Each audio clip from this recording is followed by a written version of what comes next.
Horseman. Remember that? You took it right out of my mouth. Yeah. Good job, Chad. I love this guy more that already. They were wicked. I It's love still- that singer, man. Yes. Yeah. That shit still pops in my head all the time, too. Yeah. That's how you know it's a good song, man. No, but that's what I Yeah. Said it was easy. Oh, I love this guy more already. Right? Do you subscribe to the hairstyle? yeah.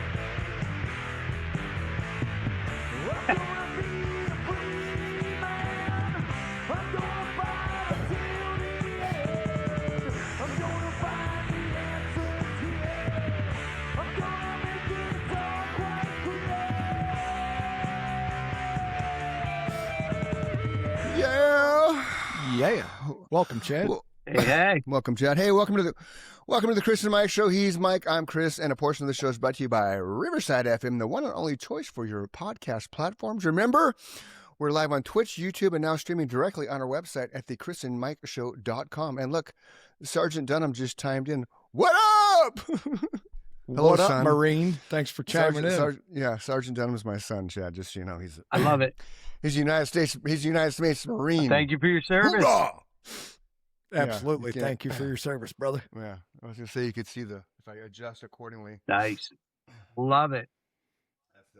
Love it. That's the Delta company he graduated from, so he's a badass. And he's the coolest kid on the planet. I believe that. And he was our first guest ever on the Chris and Mike Show. Also a true story. Amazing. Yeah. So it's cool. So you guys were golden momenting while I was getting ready to hop on the show. So why don't you kind of just tell the world who you are, Chad, why you're here? I recognize the name now because the record label is Valyear. So now I get it. Did I say that right? Valyear? Valyear, yeah. Valyear. Okay, cool. Right on. As long as you don't pronounce Cool. it the way it's supposed to be pronounced, like all French, like Valyear. But Valyear is fine. Okay, cool. So tell us who you are, why you're here, and what we're going to do to help promote you. Well, my name is Chad Valyear. I sing for the band Valyear. No ego involved. The reason we called the band Valyear is because throughout time, this band saw many incarnations. And every time somebody would leave or quit, or I'd have to have them removed, or it turned into one of those, well, you know, you can't do this song because I co-wrote it. And it's like, yeah, you did, but so did three other people, right? And so finally the producer, my producer, Sean Gregory, he, brilliant guy. He said, why don't you call the band Valyear? And I was like, absolutely not. Not a chance. I hate it when bands do that. I'm not doing it. And he goes, well, how many times are you going to do this? He goes, every time I see you rolling uphill, something happens. You got to start again because you got to change the name, right? He's like, stop doing that. Yeah. At least if you join Valyear, you know what you're walking into, right? And I mean, there you go. Yeah, we're very much a democracy. Like we're very, you know, everybody's got their say, but we all just know enough not to step on each other's toes, right? Yeah. And at the end of the day, I mean, I hate to say it, but I mean, I got the power of veto, really, you know, and it's better that way. But I mean, when you're working with guys who are like-minded, I put it this way, I've never had to do it. So that's cool. Yeah. That's Mike cool. Mike had to do it before I joined the band just because the singer refused to turn around and play in front of a crowd of people. So they had to fire him. and then they found me by the grace of, you know, all things rock and roll. Attaboy. And their life changed for. Yeah, well, they can't fire me. Their life changed forever. You know what was crazy, Chad? We couldn't fire each other. That band depended on every member. Right. We knew it. Right. Yeah. There was none of that ego, like you just said. Well, that's how I feel about the guys I play with right now. Like we've run into some drummer issues. Like we've just got a new drummer. His name's Mané Ribeiro. But I've been with Joe and Jeff we've been in this carnation of the band for 11 years together. Right. And, you know, when I put the band together in like 2014, it was me and a bunch of studio guys.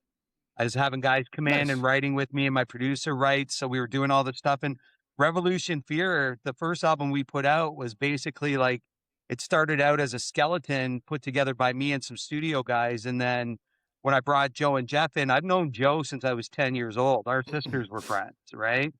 And I've known Jeff for, 20 years or something.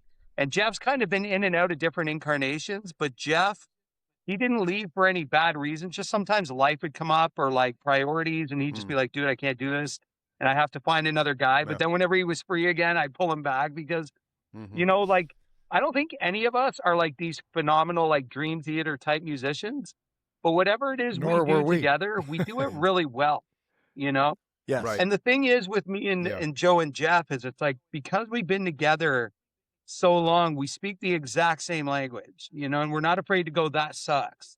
You know, like that's not good enough. And we don't do it like assholes. We just do it like, you know what I mean? This, you know better than that, or you know what I mean? And I'm not feeling that, We you know know, exactly and what you then mean. we get guys, you know, we've had a couple drummers and the cool thing is, aside from one drummer, we're still friends with all of them. You know what I mean? Because we don't leave things on bad terms with people. And I'm just not a shitty guy. You know what I mean? Like, That's cool. if it's not working, it's not working. And I don't want to hold you hostage in something you're not happy in, right? But then we had a bad instance with sorry, go ahead. Yeah. Well, no, because I don't want to lose my thought. I have a question about, like, you can change, no offense, Mike, but you can change guitar players and bass players, right? Because they just kind of, you learn the songs. But, I mean, you know, okay, but you follow me here, okay? I agree with you 1,000,000%. Like Cliff died, God rest his soul. Newstead came in, and you didn't really miss a beat, right? I mean, from a musical standpoint, that was a really good replacement. I'm cutting that out. That's a Cliff. Well, but you know what, right? But I mean, Cliff was Cliff, and you can't ever dispute that. But nobody better than Jason, I think, could have filled that role. I agree. Okay, so where I'm going with this, I couldn't agree with you more. Okay, thank you. So where I'm going with this is this: singers and drummers. Yeah. Okay. The singer is always going to have some type of ego. Now, not lead singer disease. There's a difference. Right. Some type of ego, because we have to own our place on stage. We have to have the presence. We have to have the charisma. So even though we're coming in and singing, Mike blessed me enough to where I didn't have to sing the songs that were written with the other singer. Right. He gave me the music and allowed me to rewrite those songs. Cool. So in doing so, it gave me ownership, right? But a lot of bands, right, you have to come in. Van Halen. Sammy had to come in and sing the Van Hagar stuff, and then sing the Van Halen stuff. Right.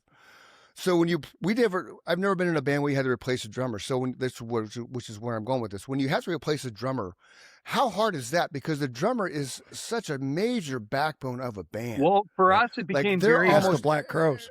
Right. Because for one, the drummer we started with, so like, so I can take you through like, and it won't be like, you know, super long range, but I'll kind of take you through a couple things. So like when I first put Valyear together, we had a guy and, you know, he was, you know, when I got clean, so I'm in recovery. Right. And so when I got good for you, man. How long you got? I got 21 years as of February 9th. Attaboy, I'm coming up on 5 in May. Right. Right so, on. but I've been in recovery for 10 years. I only got almost 5 clean, probably? right? 18, yeah. So, but anyway, Mike's so when 18. I first went to treatment like 10 years ago and I got out, Joe and Jeff, that's when, you know, it was a little bit before that. But anyway, we had this one drummer and he, I don't know what it was, man. Like he was okay. Like it wasn't that he was bad. It's just, you know, I don't recall ever playing a set that he played perfect. You know what I mean? And I don't mean perfect like, you know, it just, there was always mistakes and they were big ones, right? But he was always the first guy to go, Chad, you came in 3 seconds late there. And it's like, probably, I'm a singer. Like, that's kind of what I do, you know? So after a while, like, it was like, okay, I just don't want to work with this guy. No hard feelings, but you got to go, right? And then we got our boy, Nick. And Nick's still a really good friend of ours. But Nick is really, you know, he was really, when he first came to us, he wasn't very busy because not a lot of people knew who he was.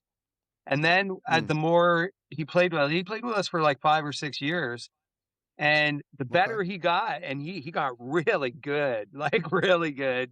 And he did the albums with us, both our albums Nick played on. And Nick all of a sudden became really in demand, right? And then we're an original band, right? And we're not in the cool guy clique. So we don't have money to offer. You know what I mean? It's like, we're lucky if we're getting paid a lot of gigs. You know what I mean? We get paid, but like not like Matchbox 20 money or anything. You know, you know when the offers started coming to him, it was really hard for him because he wants to play music for a living, right? And we all do, Yeah, makes sense. but now he can because he's an in-demand musician. Like drummers are hard to find. Cool. And, there was a couple situations where we called on him and he's been more than willing to help, right? But then we, Nice. when I just gave him the grace and I said, okay, like, I think if that's what you want to do, then you need to do that, brother. No hard feelings and go. But the thing was, is Nick wrote a lot of really difficult parts. Like Nick is a really good drummer. That's where I was right? going. Yeah. So the guy we replaced him with, I knew him, through recovery.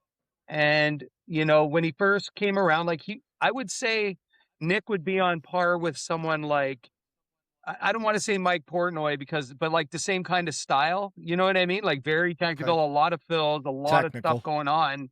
And we brought in a guy who was a lot like Tommy Aldridge, right? Wow, so nothing wrong with either favorites. drummer, but very different.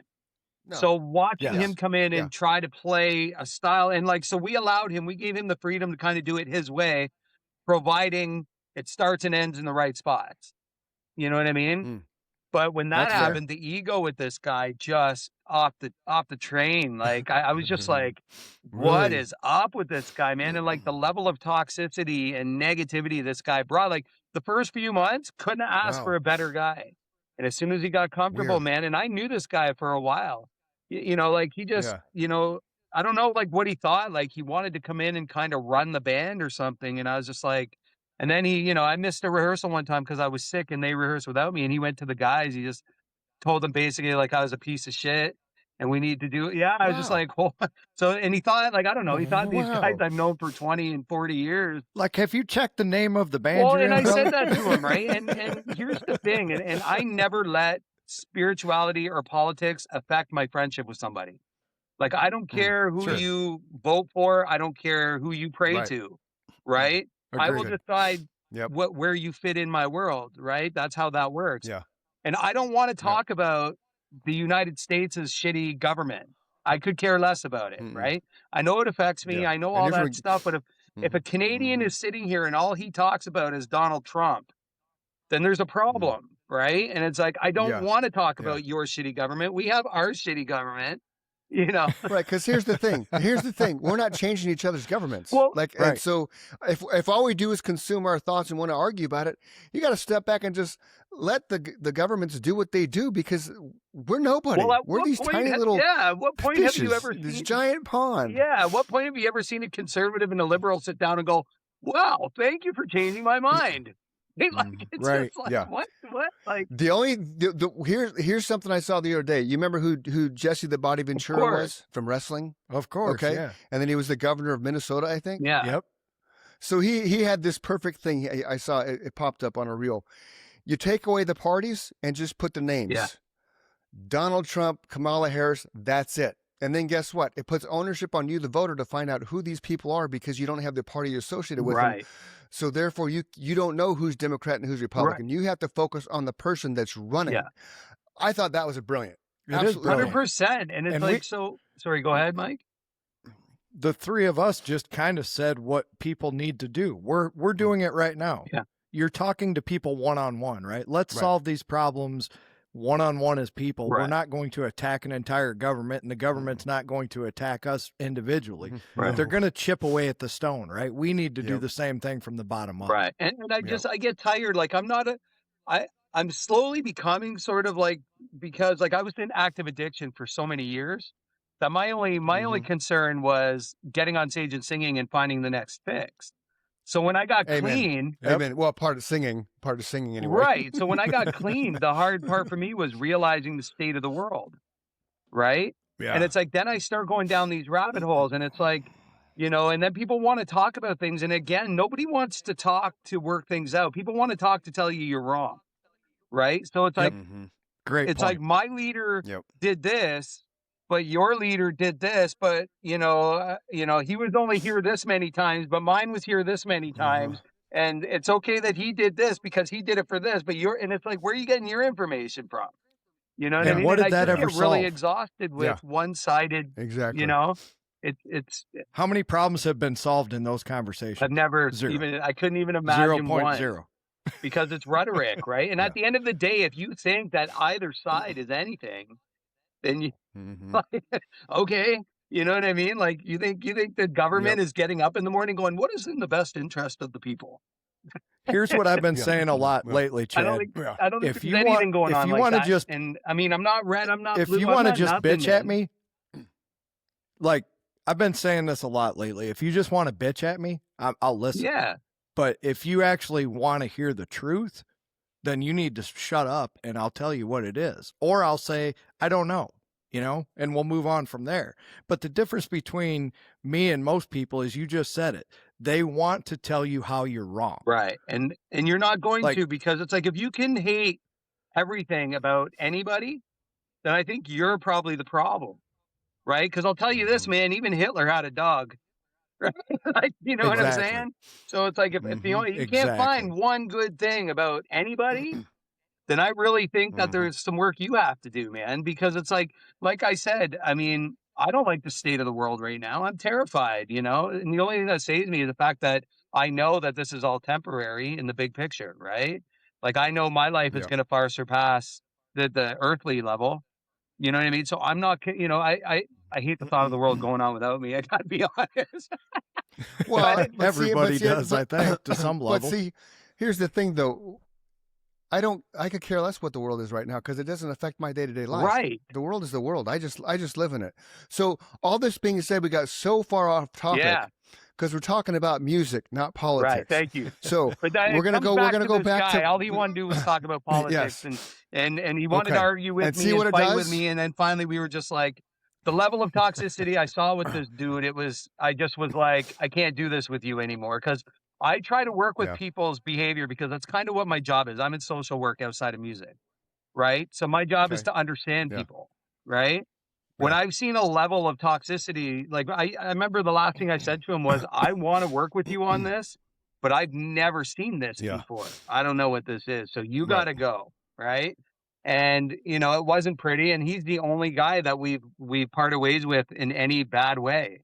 Right. And what was his response to that, Chad? What's that? What was his response to that when you had that conversation with him? You guys are shitbags. You're dumb. You know, you're toxic. Okay. It's you guys. I was never really a member. And it's like, I tried. You know what I mean? And he's still going on. So it just became, people still come to me going, it just became more of the same. Well, put it this way, like there comes a point in somebody's life where, I mean, if I keep running into the same problem all the time, eventually I got to realize what the common denominator is. Right? Correct. And it's like, this guy has the exact same, he's always at war with somebody. There's always somebody who just doesn't understand him. And I'm like, okay, man, we'll go do that over there. Like, maybe you need to do your own thing. So I let him go. And then we ended up, you know, with the new guy, and he's, you know, he's Mane. He's wicked. He's a great drummer, very enthusiastic. Cool. And he's like, he's right in between Portnoy and Tommy Aldridge, right? Like, he's somewhere right in the middle for his style. And he came in when he auditioned, and he learned the record, and he came in and he just played it, right? Nice. You know, and it's always, you know, it's always the what do you call it? The honeymoon phase, you know, comes in for a minute, and then it starts becoming work again. And so, you know, you got to learn how to work with someone new again, right? And that becomes difficult. Agreed. Because it's like, we do it this way, and then we bring in this guy, and he wants to do it away, and we're going like, hey, wait, no, like, this is ours, and but we want to give it to you, but we don't want to, you know what I mean? So we got to figure that out, right? But we've come to a really awesome place, and I really like it. That's good. Yeah, but drummers are hard, man. That's good. They are. Yeah, that's kind of where I was going with it, because again, singers and drummers, they have to have so much of themselves put into the music, especially from a recording standpoint, writing standpoint, even more so from a performance standpoint, that to me, if you have to replace those two elements in a band, that's got to be the most difficult pieces to replace, because there's so many levels to being a singer, but there's so many levels to being a drummer too. And people out in the public watching the bands don't realize how intricate a drummer truly is when it comes to the creation of music and the following the beats. I mean, Scott would change something on a song at rehearsal, and I'd be like, holy shit. Right. Like, that just changes the dynamic of the song. It will. Something as simple as a cymbal grab in the right place. You know what I mean? Like, you know, and I, you know, and so like when you bring a guy in, you know, and you've already got 2 albums worth of material, and certain things are there for certain reasons. You know, there's certain cues, and there's certain, you know what I mean? And And it's like, you gotta, you know, it's hard to look at a guy and go, no, I need you to play it exactly like that. Right. Right. It makes me feel bad to do that. But there's some parts where it's like, this is non-negotiable. You have to. Yeah. Though. You have to. Could you imagine going into Tool and doing things your way? No. It wouldn't work. It just wouldn't, like, and you can't replace a guy like Danny Carey anyway. No. You just can't. No. Well, that's kind of like Rush going on tour without Neil Peart. It's not Rush. Fuck off. I love Geddy. I love Rush. I love Neil. Right. I love them all. But call it what it is. You can't go on tour. You can't go on tour without Rush, without Geddy, without Neil. Yeah. You can't go on. Zeppelin's not Zeppelin without Bonham. Right. I don't care if his son plays or not. It's not Bonham. It's not Bongo. Right. Or Gonzo. You just go ahead, Mike. You can't call it Van Halen anymore. Right. You know? No, it's Van Hagar. Yeah. And you know what though? Like the cool thing about that kind of stuff is oh, and you mean with Eddie? If they go back without Eddie, that's not Van Halen. Yeah, you couldn't recreate Van Halen. You can't recreate Led Zeppelin. You guys are right. No. There's just certain members of certain bands that the Doors. They're irreplaceable. Can't be the Doors. Oh, did you hear the albums they did without Jim Morrison? No, because that's how bad they were. Yeah, it was terrible, man. I did it just out of curiosity. Did it ever suck? Like beyond suck, like unlisten, almost like put it in a worse than Saint Anger. Wow. That band might be the best example of a rock band that you could never recreate without one of those members. Right. Well, they were so unique to each other. Right. And you had a flamenco guitar player, a jazz drummer, a poet, and a classically trained pianist. Well, that's kind of how I feel with Joe and Jeff. And thank God I've never had to part ways with them or replace either of them, because sadly, like, and I don't want to say the drummer's expendable because that's not what I'm saying. It's like, but we've had no choice but to. You know what I mean? So it's like we learned that we can. But the thought of replacing Joe or Jeff for me, it wouldn't make sense. You know what I mean? And being the singer of the band too, I noticed like a lot of articles get written about me because it's my name, it's me. And I don't think Joe and Jeff get a lot of the attention or the recognition they deserve, because that's always these songs are not written only by me. I don't play anything, Right. And it's like, so the music has to come from somewhere. But I'm gonna stop you there, because Mike and I have had this debate with a lot of other bands that have come on this show. Singers do play. Our voices are our instrument. We have an input in how the song's written, the dynamic of it, the melody. We do have an instrument. It just happens to be our body instead of an extension of our body. Well, he said it earlier. The drummer's going to yell at you if you're too far inside or outside of that one at every measure. Right. Because you can screw up the flow of the song for sure. Well, sure. And the thing is, like, I'm not the kind of guy that just shits out songs. Like, I need time with them, right? And I don't know if you've had a chance to listen to much of our stuff, and that's cool if you haven't. Like, no judgment. But the one thing I've listened to what you posted write, on social media. Yeah, we really write hooky shit, Chad. Right? Yeah. And every chorus is a banger. And I don't say that arrogantly, or I say it confidently, right? Like they're bangers, and there's a reason, because we don't just go, oh, that fits. It's like, you know what I mean? And it's like, when we write, we always put ourselves outside of it, and we go, if I was not in this band, would I listen to it? Right? And it's like, and if I wouldn't, and the other thing too is we don't waste money by not having it produced properly. Because to me, that will kill any band, like bad production. Like, there's so many great bands that I've toured with over the years that I would go see them live and they would wipe the stage with anybody. And I'm talking anybody. Like, the bands I came up with, they were fucking killer, man. And then you go buy their demo off the table and you get it home and it's basically a coaster because it sounds like dog shit. Right. And I'll get crucified for this one, but crank up Kill 'Em All. Yeah. And then go see Metallica play those songs live. I get it. And tell me there's not an entire difference. Right. And that's what I mean. So it's like, that production value was lacking. If you're not going to put your money into your art, then step away. Right. Like, how can you afford a case of beer every day, but you can't put out a good record? How is that a thing? You have no problem smoking a pack of cigarettes a day, but your album sounds like shit.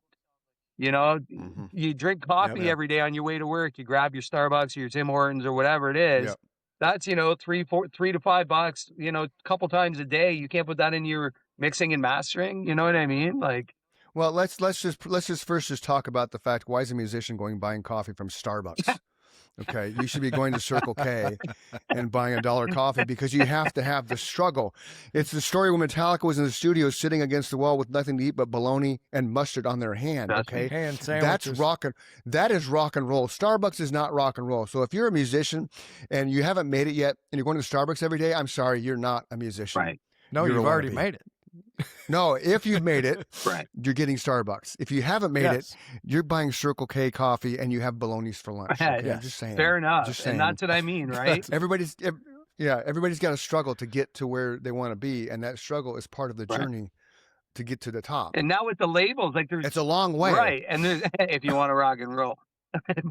There you go. But if, and now with the labels being like what they are, and there's barely anything that you could even call a label these days. And with the labels, basically what you're paying for when you sign to a label is management, right? Because it's like you sign to a label and nobody works for free, and that's fair. Nope. You know what I mean? Like, you can't expect somebody to work for free. But back when there were record labels, you had a person up in all this money to cover you, and you'd make it all back. And if you didn't, you got dropped. Well, now labels don't do that. Right. So now it's, we need this up front to cover your track this round. And you know what I mean? And that's nothing against the label. It's just, that's what it is now. Thank you, Napster and all that stuff, right? All the streaming sites.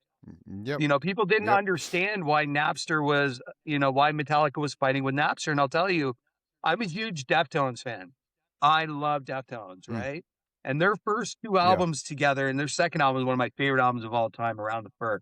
But their first two albums collectively sold, I think it was like 150,000 copies of the physical copy back before the downloading, right? Now their third album, The White Pony, was supposed to come out, and that was supposed to be their like swan song. That was supposed to be the one that just like the Dark Side of the Moon or whatever, right? And Napster comes out while they're recording it, and I think it was like a year before the album was released, or 6 months or something. It was downloaded 400,000 times. Now, collectively, they had only sold 120,000. Their album that was supposed to 300,000 times, that's a career. In those days, at $20 a pop. Back then, yeah. You know what I mean? Yeah. And now it's like you go on Spotify, or you go on Apple, you go on whatever. Like, there's no value in music to people, because they're overwhelmed with it, just like information. Well, just a minute there, Chad. When I buy my music, I buy the entire album on Apple. I just don't buy one song. Good for you. Even if I don't end up liking the other 10 songs, and we've talked about this, I still buy the entire album. Right. Now, Mike, on the other hand, he'll go to Spotify.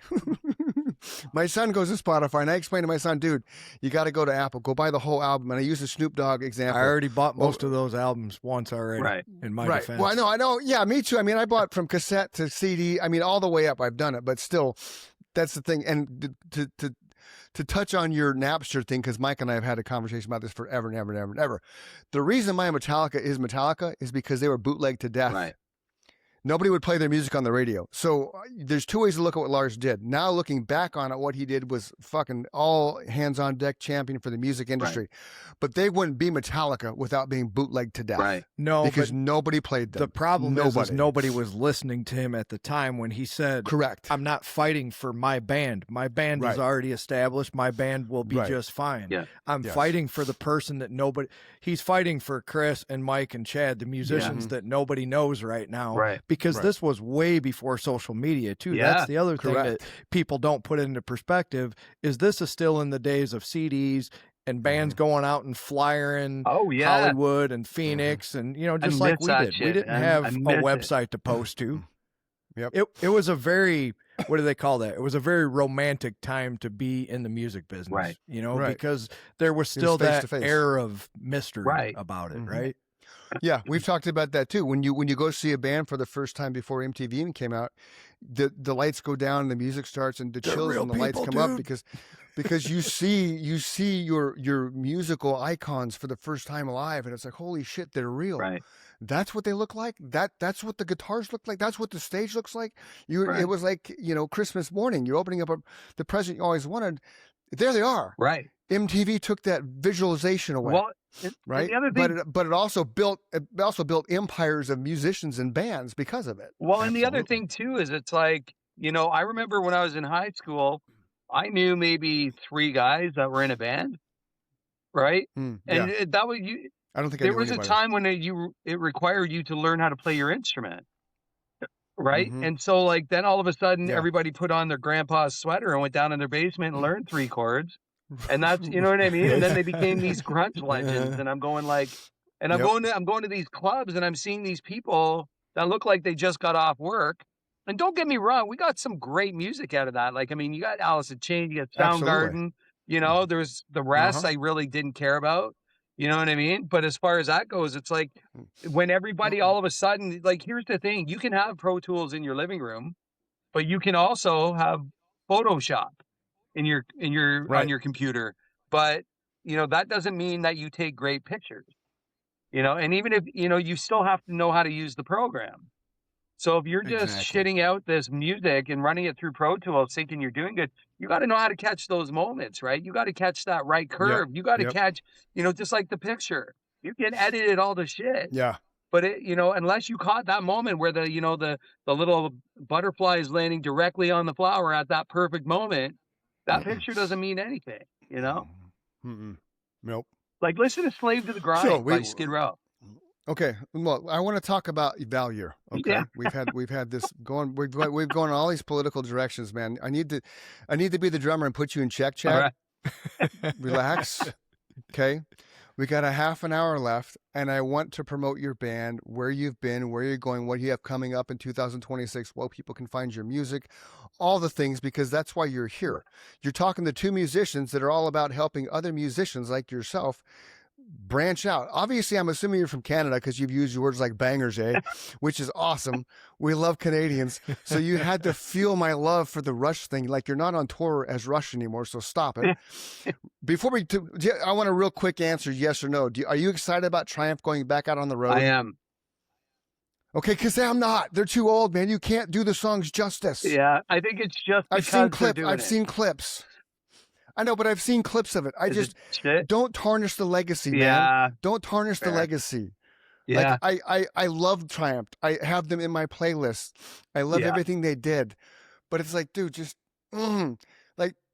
just come on. It's, you know, you reach a point in your career, you just got called a day, man. David Lee Roth fucking hanging up. Oh, dude. Klaus Meine and the Scorpions hanging up. Terrible. You just can't do it anymore. So off that soapbox now. Is the website, what is it, Valyear.com? Yeah, we haven't got that up yet. So it's just all the socials. Okay. So all the socials. We have like Facebook, Insta, and you know, some of it's all Valyear. You just got to look that up on everything.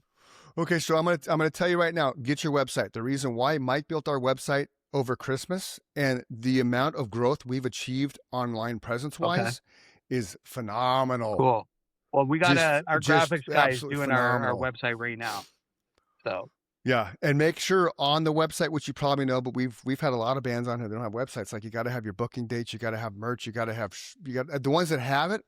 It's fantastic because then while we're having a conversation, get yours done, come back on, because then I scroll through the pictures and stuff. I scroll through all your merch and stuff while we're having a conversation. Right. So it's like an ongoing commercial for you and your band for the full hour. Oh, nice. So get that. Once you get that done, reach back out and we'll get you back on the show because then we can get an update where you are and all that kind of thing. So that being said, what's up for Valyear in 2026? What are you guys doing? We are in the process of working out but we were scheduled to go on tour. We're starting in February. We all have day jobs, so you know it had to work around where we could book holidays and things like that, and it worked out good. Sure. However, the tour that we were doing, the band that we were doing it with dropped off our label. And so it's starting from scratch now. And so it's in the process. It's happening. It's all coming together. You're going to see us soon. We're still playing shows locally and things like that. So we have a show in our hometown, Oshawa, on February 28th at the Atria. And we have a show in Toronto at the Rock Pile, March 20th. And but I mean, as far as that goes, we're just trying to get that tour together. But we just don't stop playing whenever something comes up. Okay. Right? Okay. And your label's Self-Made Records? Yes, sir. Yeah, you got to give shout out to your label. Yeah, man. Shout out to Eric at Self-Made Records. He works hard, man. I talk to him every day. He's that guy I talk to every day. He's just always on fire. Earache Records digital distribution. That's how. Oh. You know, so we're putting. He just called you a true rock star. Oh, thanks, man. Thanks, Eric. And he gave us a shout out too, Chris. There's the other one. Oh, I know. Yeah, it's all good. So and you are, so YouTube is just Valyear music? Yep, Valyear, everything's just Valyear. We got it all. Insta, okay. I think I even have Substack. Okay, so I'm going to pull this up because again, the part of what we do here is we like to share and promote, and which is probably why. Because I know we had somebody else on from Self-Made Records, and you're going to shoot me because I don't remember. I'm sorry. That's all right. He's not going to want to say because that's the band that dropped off the label. Oh, okay. So there's the band. That's why I didn't say. So, okay, so there's Chad. I love the haircut, man. Bald Mini Night. Yeah. Thank you. That's what I was getting at earlier. I wanted to make sure you subscribed. That you subscribe to the way of life, man. Because I did this, dude, when nobody was shaving their head. Right. And we got booked at a Skinhead concert, and we fit right in. And we were like, what the hell did you book us on? Just because the way I looked. And we still won them over, and then we never did that again. No. Because it's like, I don't think so. That's not the company you want to be keeping. Right? No. Just because I look like this doesn't mean I'm... So this is... Invitation to Chaos. Yeah, this is, you know what's cool about this video, what I love the most about it is all the live footage was filmed by fans. Right? Cool. So some of it is really grainy, but I didn't care. I was like, I love that this is as gritty and dirty. It's like an old school video. Right? Yeah. And I was just really excited to put that together, and then we have Human God coming out, I think, next month. And we did the video for that one too. We were going to do one for Supper, but all the footage we got to put together, we may still do it, but we're just kind of trying to, the footage we got didn't work out as well as we'd hoped. And we got a bunch of live stuff, and it wasn't even like good enough to be grainy. Nice. You know what I mean? But the cool thing about Supper is we had Mark Rizzo from Soulfly play the lead on that track. Oh, awesome. Sweet. Yeah, we ended up opening for him in Toronto, and he watched the set, and he just reached out to me after. He's like, you ever want me to play a lead on that? Let me know. And I said, okay, here's the song. I wasted no time. And then he did it. And then there was talks about, because his, I don't know if it's his wife or his girlfriend. I don't know if they're married or not. But she does a lot of videos for people like the Butcher Babies and things like that, right? So there was talk about her doing a video for it. But, you know, the budget, I'd have to go out to the States, and you know what I mean? It's a lot of money right now for us to do something like that, right? Okay, so as this video is playing, point out who's who's sitting next to you right there playing. And that's Joe. Okay, that's Joe. Nick, okay, Nick so those is are the two you here referenced because earlier. he did that's Nick, the guy we that was with us for like 6 years, and he's in the video because he did the album. The drummer, right? And the drummer. When we did this album, we hadn't had Manet yet. Right? So we're just goofballs when we hang out, man. Like we just always have so much fun. There was a band in that room. It's funny because there's a band in that room doing like really, really crappy beats, and it just Jeff would just like listen to this horse shit. Yeah. Remember when we were talking before the show, Chad, and I told you that I can just look at someone and almost tell you exactly who they are? Yeah. I saw Nick for 1/10 of a second, and I knew I wouldn't like him. Oh, yeah. I'm not kidding you. It's just, it's something of, it's the aura. Yeah. I can see their aura. If you talk to him, it's you'd like, love him. No, maybe as a person, but not as a musician. Yeah, he's good at what he does. Yeah. What was I gonna say? Yeah, and this, like, some of this footage, this is cool because I don't watch this all the time, right? So I'm seeing things, and this was us. Sometimes we like to end the night sometimes with The Trooper by Iron Maiden. Oh, right on. We don't do covers, like we're not a cover band, but we like to just switch it up once in a while where we like surprise the crowd, right? So when we come out and we do The Trooper, the place goes like nuclear, right? And then the fact that I can sing it definitely helps, right? So.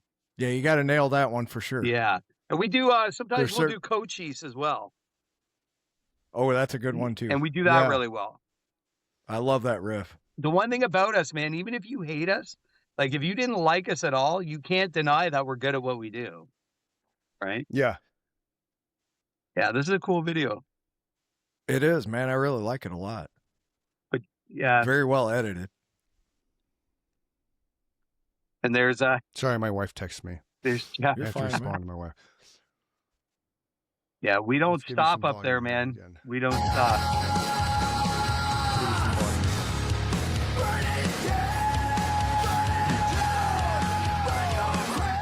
you know what's even funnier is Joe's the only guy in the band with hair. There's nothing wrong with that. Somebody's got to have hair. The Italian in him, man. You can't all be bald. Got lots of hair. You can't always be. Not everyone can be bald. You know, that's. Then you go back to Take the Skinheads Bowling song. You know, it just doesn't work. Well, not everybody has a nicely shaped head either. Right, you know, some people have a right. Herman Munster head. That's amazing. That's amazing. Yeah. Every time I was sad about losing my hair, I thought, well, you know, at least it's round. Yeah, you know, it's not flat on top. Right? Yeah, I'm pretty blessed because my head's not all misshaped. That's for sure. Why did we go from Valyear to a screensaver? That's fucked up. Yeah.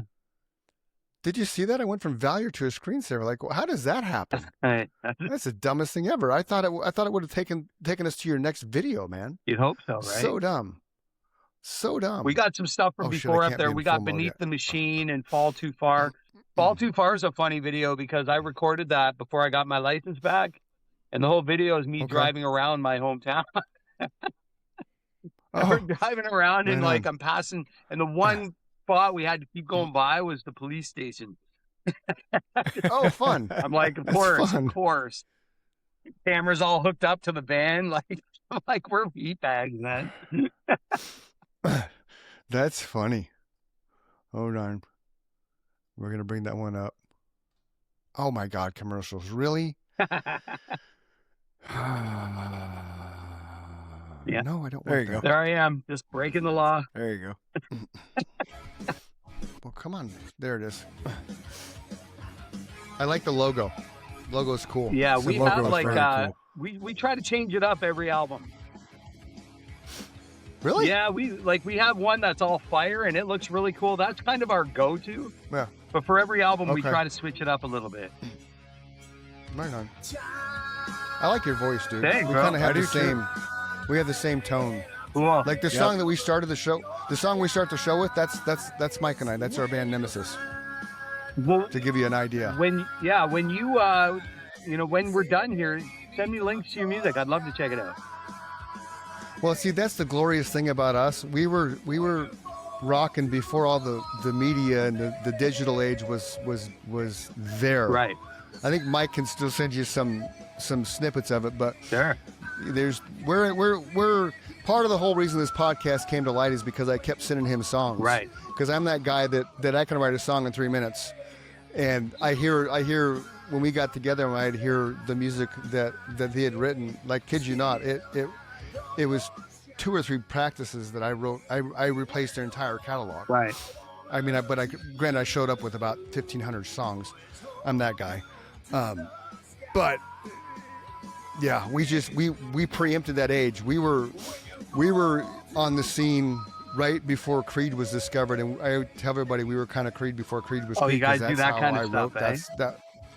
That kind of arena rock, just catchy vibes. There's 4 on the like floor, I said, man. the first song. Right, the song you heard for our intro is our song "Free Man," and then when you watch the episode when it's produced, the last song is called "Listen to Your Sin." Right. Both of those were written in the '90s, and they're still relevant today. They could still be airplayed if they were at that level to do so. Right. Like, it's kind of cool about that aspect Right. of it. So Valyear, you can find you anywhere. Just Google Valyear, which is what I did. And all your socials come up. Beautiful. All your videos. You got a YouTube channel. You're doing some tours. You got a show in February, a show in March. Both are in Canada, eh? Yeah, Canada, eh? Yeah. We're working on stuff for next year. Like next year will be more like out of the thing. It was kind of a soft run, you know. We're gonna play like closer, and then next year we're gonna plan for bigger, right? Right on. So how nervous were you driving past the police station every time? I was shitting my pants. I got my license back now, so I mean, hypothetically, if I had no license back then, I would have been very afraid. Right. Yeah.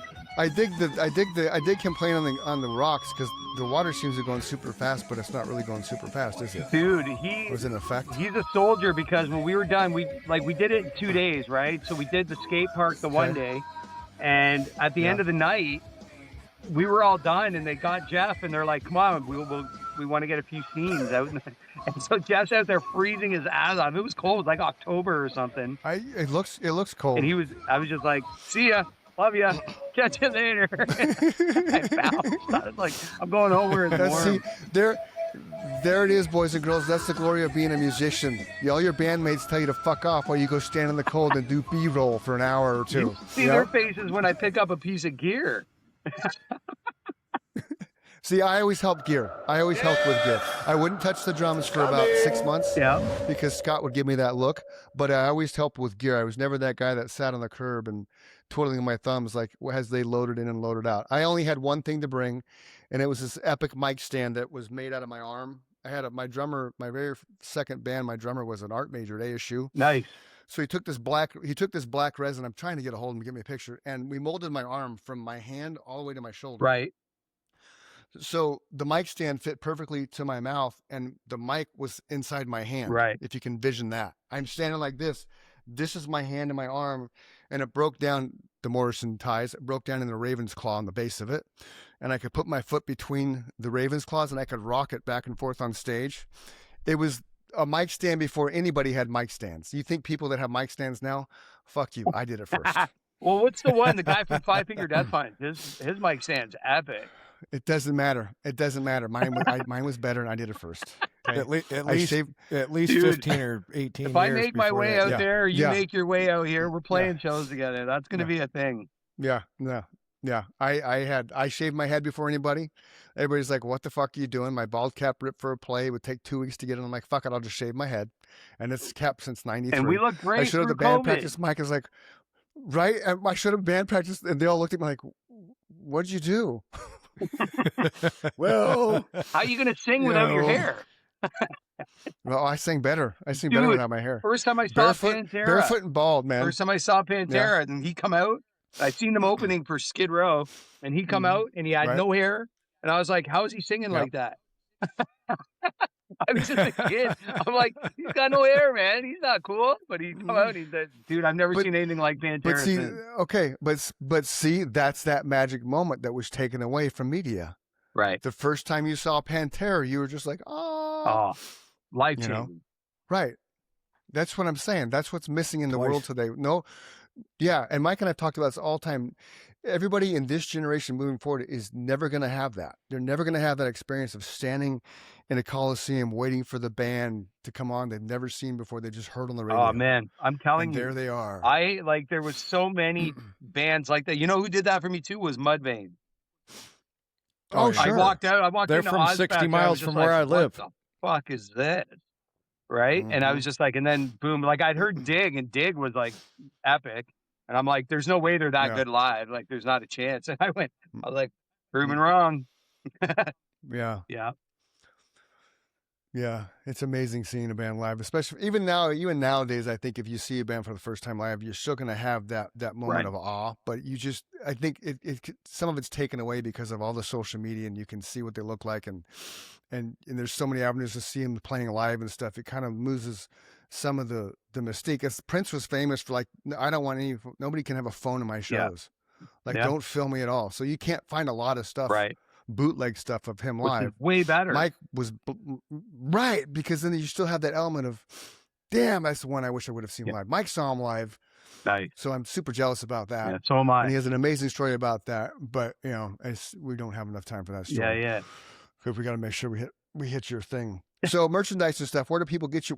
Do you just sell your merchandise at your shows? We do. We have an online store through Self-Made Records page and our page. We linked it right up. Gotcha. And there's all kinds of cool stuff on there. And we have stuff like at the shows I sell. We sell merch, and I also sell my book. I put a book out in August, right? And it's kind of a tell-all book, and I sell that at the shows too, right? So. Yeah, we got all kinds of stuff usually happening merch-wise. So the tell-all book, it's about how to make tacos from scratch without using quesadilla? 100%. And like, use the wraps. The wraps. Right? Okay, so there's Valyear. There's you. Come on, open up. Open up, Valyear. Let's go, man. I got to go up here and click it? Oh, I do. Okay, so there's your links. Yeah, man. Okay, so you have a website in a sense. You just got to drive them to the label, which is cool. Yep. So there's your tour stuff, the merch store. Let's go to the merch store. Oh yeah. You see what are you seeing on the page? You seeing the merch store? I'm not seeing it yet. Nope. All right. Okay. It'll come. If you build it, it will come. Well, because I got to change what I'm sharing. This app is this program is cool, but sometimes it doesn't let me bounce between pages. There's a lot of cool stuff in there. Some cool hoodies. There's and the stuff. merch. Yeah. There's the merch store. Yeah. You can buy the blood-soaked album. The album's not even out yet. You can buy a blood-soaked album. Okay, how's it blood-soaked? It's got like blood splatter on it. Sorry, not blood-soaked, blood splatter. Right? Oh, so now I gotta change again. Why is it going to? Okay, damn it. Because it's opening up a new page every time. I know. Hold on. You guys keep talking about stuff. I'll get there. That's what I do on stage sometimes. I'll be like, hey, what's up? You guys like stuff? I used to give away True Story. I'd give away free pitchers of beer. So we'd come out and play our first 3 songs back to back to back just to have everybody like, what the fuck is this about? And then because of that, they were just captivated by us immediately. So then I'd be like, who wants a free beer? And the crowd would be quiet because nobody did it. And I'd look at Mike, I'm like, fucking kidding me? I look back at the crowd in a kind of a just like, okay, really? Yeah. Who wants a free beer? And then all of a sudden everybody's like, wow. I'm like, okay, you, the loudest person right there, go see such and such at the bar. I've already paid for a pitcher of beer for you. And then from that point on, when I say that, then it got word of mouth to where then I would just close my eyes. Who wants free pitcher of beer? And they would all scream like, all right, you get a free pitcher of beer. And then they shut me down because then they said, you can't buy beer for somebody. It's illegal in Arizona. So they have to blah, blah, blah, blah, blah. I'm like, okay. Is that true? So I would just. We were considered beer in Arizona? If you're an employee of the establishment, we were considered an employee of the bar. Playing, right? Yeah. Yep. So we got around it. We just ended up, they'd got a pitcher of beer and we'd have one of our band friends go up and give them the cash in lieu of the pitcher cost. So it still worked, Well, that's good. Or just slip it to them on the way to the bar, We'll do that. But we'll give records out, or we'll throw because we. Yeah, you have to. You know what I mean? Or throw a T-shirt out, like wear one and take it off and give T-shirt it to them. stickers. Uh-huh. Yeah, man. I wouldn't go that far, but I would stickers and T-shirts all the time. We'd have 100 T-shirts, and after about 6 shows, we have no T-shirts, and so we have to make more. Yeah. But that's how that shows you how long ago that was. That was a big deal for us to have merchandise. Yeah, you couldn't just go on a website right? and putting all that money up. Right. It was super expensive back then. Yeah. It's because shirts aren't cheap, man. No. Well, now you can buy the cheesy ass. I've seen stuff online. The Gildan T-shirts, all cotton, heavy, fucking stupid shirts. You get 100 of them for $400. Okay, so they suck. Yeah, nobody's gonna wear them. Right. Yeah, we want that artificial fabric that it adheres to our body and is breathable. That half of a world has died because of what it costs to make these. We want stuff that destroys the environment but feels and looks really good. Yeah. We're not about sheep anymore. Fuck the sheep, man. Yeah. Let's get that weird rayon type polyester blend that doesn't feel good on your China skin. skies are black because of it. I want the shirt that sweats for me. Right. The little kids got to sew the sleeves because their hands are so tiny. The real American products, man. Yeah. Their little made fingers in Mexico. are bleeding. Here's a nickel. All right, so we'll wrap this up. Valyear, just go Google Valyear. You're going to find them anywhere and everywhere. All their socials. Go check out their music on YouTube because it's badass. Thanks, Your man. music's outstanding, man. It was really cool. On Self-Made Records. Yeah, on Self-Made Records. Is it selfmaderecords.com? Self-Made Records LLC, Self-Made Records. I believe. LLC, Self-Made Records LLC. Google that too, because then you can click on their page on the website itself and get all their merch and all their updates and all their things. Go follow them. They're good guys. You've spent an hour with Chad here. We had some pre-show with them. Dude's fucking super cool. Thanks, man. Self-Made Records is cool because they've given us a couple bands. So keep bringing us bands. We love to promote your artists because you're cool as fuck. Absolutely. Anything else you want to add, Chad? No, man. Just stay tuned. More is coming, and we're so far from even started at this point. I can't even. Yeah. I'm stoked. Cool. Right on. Man. Anything once we get done too, once this is all edited out, you're going to get 10 to 15 reels you can share however you want. Yeah, thanks, man. So get all that. You can backlink us. You can tag us. We'll do the same with you. As you drop your stuff, we'll share it. Yeah. When you drop your stuff, we'll share it because that's what we do. Amazing. We help you, get to where you want to be. You're going to appreciate this because of your recovery aspect of life. Boys and girls, if you're feeling sorrowful or suicidal or depressed, don't do it. Go scream in a pillow, go journal, go run, go work out, go do something to change your mindset. Find somebody to talk to. If you cannot find someone to talk to, text 988. Somebody is there waiting to talk to you, to help talk you off that ledge, to change your mindset. You don't want to be that person that leaves a hole in somebody else's heart because you don't wake up tomorrow. So don't do that. Somebody does love you. Somebody will miss you. So remember that. For the Chris and Mike Show, I'm Chris. He's Mike. This is Chad Valyear from the band Valyear. Until next time, peace and love. See you. Amen. Peace. Appreciate your time, Chad. Thank you so much, guys. I can't wait to see you again. Thanks for coming on, brother. Absolutely.